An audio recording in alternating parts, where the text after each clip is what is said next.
Ezra comes before Nehemiah. Esther comes next in the Bible after Nehemiah, but I believe comes between these two books chronologically. Nehemiah is in Susa. That's where Esther will be taken to be with the king. Nehemiah is with the king as well, as his cupbearer.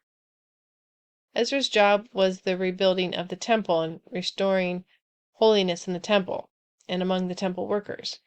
Nehemiah's job will be the rebuilding of the wall, restoring the holiness to the city, setting it apart once again to the Lord. Jerusalem doesn't need a wall for protection. The Lord is its defense. Righteousness is its guard. But the wall is a symbol of it being established, protected, having a name for itself, its own identity. Jerusalem is the city of the great king. Nehemiah hears about the wall being in ruin and cries. When those who had been alive when the deportation happened and their return to Jerusalem, they cry. They remember the splendor of the temple. There's rejoicing over the new temple being built, but there are tears of remembrance of what they had and had lost. Nehemiah confesses the sins of the people. He understands what they lost and why.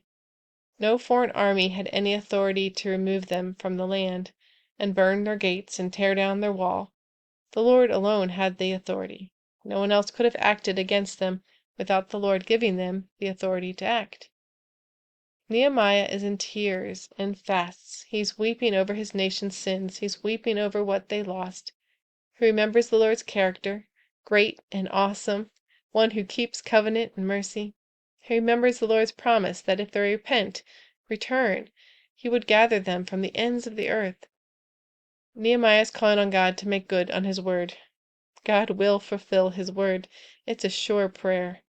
He ends his prayer asking for success and mercy. He seems to have a plan to make a request of the king.